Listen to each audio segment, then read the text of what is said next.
Well, hello, everyone. How are you all doing? I Oh. can't believe this. We've got with us Carsten and his mom and dad, Jim and Adrian. It is so good to see all of you. Can you believe it's been 10 years since the very first Radiothon that we did together? Really Yeah, hard to I believe. know. Yep. So was I guess fast. the first thing I want to ask, because everyone will want to know, Carsten, how old are you now? I'm now 22. Hard to Oh. believe myself, but yeah, that's how I'm up there. Wow. So, I see gray hair, Carsten. How tall are you? I'm 6'3". Yeah. Okay. So I will never forget. There was a time somewhere along the way where we were waiting for you for an interview. We were at the atrium at Children's National, and someone from the hospital came over and said, "Well, Carsten will be here. He's driving himself, and he's trying to find a place to park."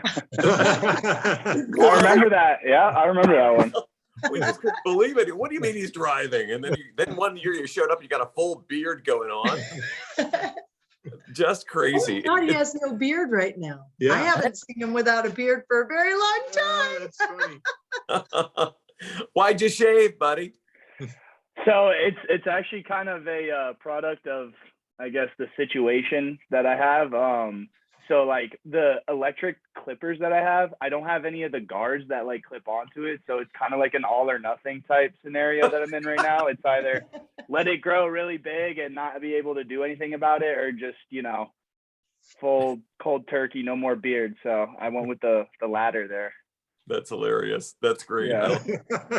So let me start by asking you, what are you doing these days? You were a little boy when we first met you 10 years ago, and now you've gone to UVA, I remember. Yeah. What are you doing now? I'm still actually at UVA. I thought I might rep for the call here. Yeah, so I'm in my 4th year of mechanical engineering at UVA in Charlottesville. So, kind of wrapping up the last steps of the degree. A lot of my classes now aren't so much technically related. The class I actually just came back from about half an hour ago is an engineering ethics course. So sort of, now that you have your technical knowledge and your technical base from the first 3 years of your education, how are you going to apply those ethically and responsibly? So that's sort of the last bit of the UVA curriculum that they have for all engineering students. So that's a pretty cool sort of new perspective that you don't necessarily consider in your first 3 years. So the 4th year is generally pretty chill. I'm gonna have to write like what's called a socio-technical research paper as sort of my last requirement before graduation. So that's going to be about how a certain aspect of technology or engineering now interfaces with society and with people who are people and aren't perfect mathematical models. So that'll be definitely a task, I'll say, but it'll be interesting to learn about that. As for my plans past graduation, I'm very proud to announce that I've accepted a full-time offer at a engineering consulting agency known as NPR Associates. So they're based in Old Town Alexandria, Northern Virginia. And essentially what they do is it's much like consulting, but it's very engineering specific and focused. So, large corporations or projects that need engineering expertise, technical expertise, they'll contract a team, from my work to come in and use our very technical knowledge to help them arrive at some sort of solution, improve their business, what have you. Wow. Just amazing. So mom, dad, obviously you're super proud, right? So proud. Nice. And so I cannot tell you how excited I am that Carsten will be in Alexandria and close to home. That just was the most exciting thing about it. I'm sure. So, we're celebrating 10 years. Yeah. And I keep thinking about the folks who listen to us and have heard the Radiothon year after year after year. They've been hearing this story over and over. We've been catching up every couple of years to find out how you're doing. And they are very invested in you guys and your story. I mean, you know, your whole thing started as just a day with a fever, right? Yeah. And everything changed. So as you look back, I just wonder, after 10 years of Radiothon for us, what does it mean to you? What to your family? What does Radiothon mean to you and your family? Jim and Adrian? I mean, it's everything, because that really did define Carsten's entire childhood, that disease that he had when he contracted leukemia. He changed, we all changed, our entire focus changed, and we really became committed to Children's National. We were a very integral part of that whole family of doctors and nurses and staff members. And we really got to see how important Radiothon and all the other fundraising efforts that they do matter, because, you know, the hospital is a fabulously amazing place. I mean, they have the most incredibly talented, you know, medical staff and doctors and nurses, but and I will also say not only medical staff, but the thing that is so wonderful about Children's is how I always felt. I felt like I had to take care of everything at home, and it was really stressful and difficult for me, but I would walk through the doors at Children's and know that everything was going to be taken care of, and that Carsten was going to have a good time. He might be sick, but he's going to have fun. They made it a happy place for children. yeah, they really And focus that on was kids. huge. And all of the fundraising that happens helps to make those extra things happen that are so important for children's recovery. Yeah, the art room and the game cart and the clowns that come through the rooms and cheer up the kids. Those are all sort of the ancillary parts of treatment, but it's so important for kids. And that money that you guys raise through the Radiothon is like the lifeblood of keeping those programs alive, you know.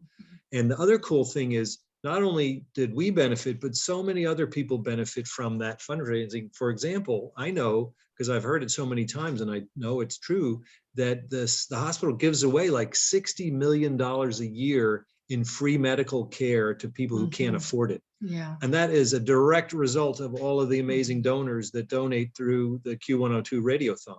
It's amazing how much support that brings to the community. And that's the whole region, because Children's really is a regional, it's a national hospital. It's a nationally recognized center of medical excellence, really. And we just happen to live right near it. It's true. It's right here in our backyard. And I think sometimes we might take it for granted, but it is, as you're saying, nationally recognized. Yep. So, you know, people were inspired by your story, Carsten, and they were inspired to become miracle makers. And for 10 years, you continue to inspire. What would you say to those folks today?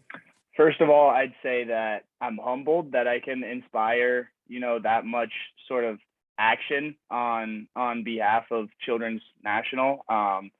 I'm really about giving back to Children's because they've obviously helped me get to where I am today.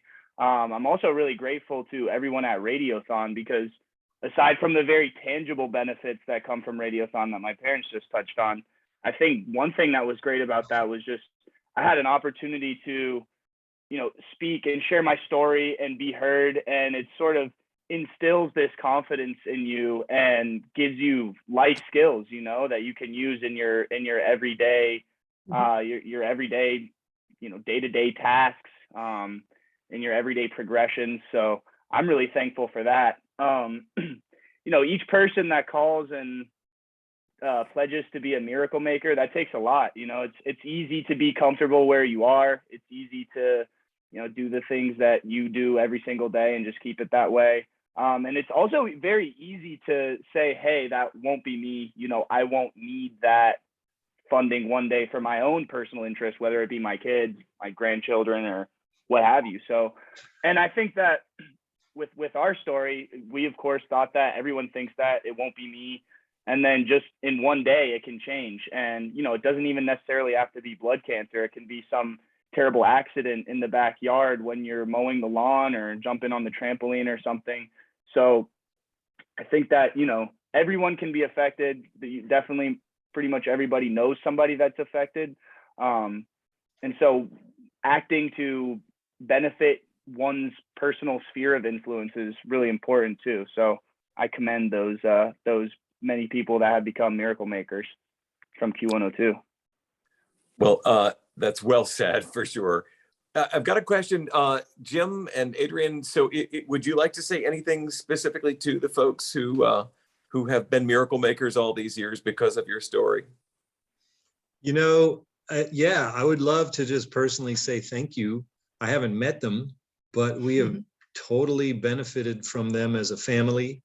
But more so, you guys are, you know, there's an important part about being a member of a community. And a lot of that is giving back to those who need help and who might be less fortunate. And that is what the whole Radiothon is focused on, is promoting community here. And the Children's National is an enormously big part of our community. And like Carsten said, you know, you don't think maybe that you need it or that you be affected by it, but when you are, boy, it's so great to have what an incredible facility and a community of, you know, nurses, doctors, staff members, and just the whole support that everybody in the region, and especially the miracle makers and all the donors to the Q102 Radiothon have made possible. And like, I thank you for that. Personally, I don't know you, but I want to thank you. Well, I know that you never thought in your wildest dreams that at age 24, you'd still be working with Radiothon. But listen, I want to thank you all for your time. Your family has meant so much to us, the Q102 family, and to our listeners. And we thank you for inspiring and sharing your story. And certainly thank you for your time today. It's hard to get everybody in one place at one time, but sure, we sure do thank you so much for that. Thank you so much for your continued efforts with the Radiothon for Q102. We appreciate that. And we appreciate your, you know, you, Chris, you've just been such an incredibly like stalwart survivor of this, and you just keep making it happen. And I just love it. And, you know, you have the greatest voice. I guess it all worked out. You have a voice made for radio. Right. You have really been you've just been such a champion. You really have. So thank you. Absolutely. Guys, we love you. Continued success. Karsten, congratulations on your soon-to-be diploma and your new job. And it is just so wonderful to see all of you here today. All right, take care, everybody. Have a great day. See ya. Okay, thank you, Chris.